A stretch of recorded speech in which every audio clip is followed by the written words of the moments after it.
I'm Zubin. ৰৈ ৰৈ বিনালে চিনেমাখনৰ পৰা টেক্স লোৱাৰ প্ৰশ্নই নুঠে ৰাজ্য চৰকাৰৰ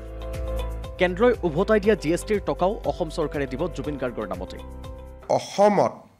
কোনো চিনেমাৰ এণ্টাৰটেইনমেণ্ট টেক্স নাই কিন্তু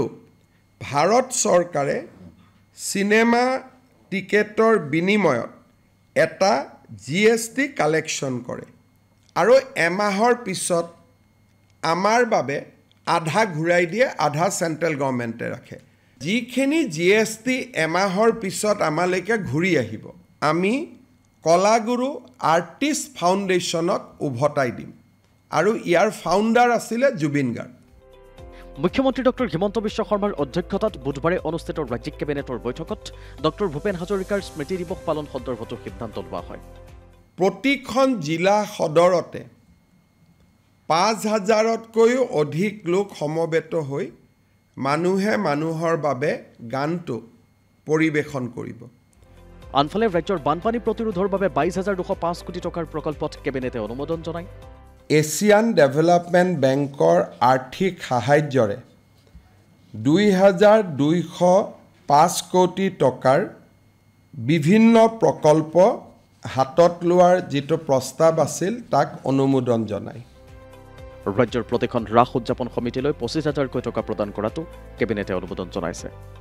২,০৬৮খন ৰাস সমিতিক ২৫,০০০ টকাকৈ এককালীন সাহায্য আৰু মাজুলীৰ যি 67 ৰাস আছে মাজুলী ৰাস সমিতিসমূহক আমি ৫০,০০০ টকাকৈ দিবৰ বাবে সিদ্ধান্ত গ্ৰহণ কৰিছোঁ বিটিচিৰ প্ৰসংগক লৈ মুখ্যমন্ত্ৰীয়ে কৈছে CM বা চিফ আৰু বিটিচিৰ ডেপুটি চিফক আমি কেবিনেট মন্ত্ৰীৰ মৰ্যাদা প্ৰদান কৰিবৰ বাবে সিদ্ধান্ত গ্ৰহণ কৰোঁ পেৰেলেলি বিটিচিৰ যিসকল এক্সিকিউটিভ মেম্বাৰ হ'ব উইদিন দ্য বিটিআৰ তেওঁলোকে ৰাজ্যিক মন্ত্ৰীৰ মৰ্যাদা পাব অসমৰ জনজাতীয় গাঁও অঞ্চলত ৫০ বিঘালৈকে মাটি মিছন বসুন্ধৰাৰ অধীনত প্ৰদান কৰাৰ ক্ষেত্ৰত কেবিনেটে অনুমোদন জনাইছে অসমৰ গাঁও অঞ্চলত জনজাতীয় লোকক আমি ৫০ বিঘালৈকে বসুন্ধৰা আঁচনিৰ অধীনত আমি মাটি প্ৰদান কৰোঁ আজি আমি সেই সুবিধা মৰাণ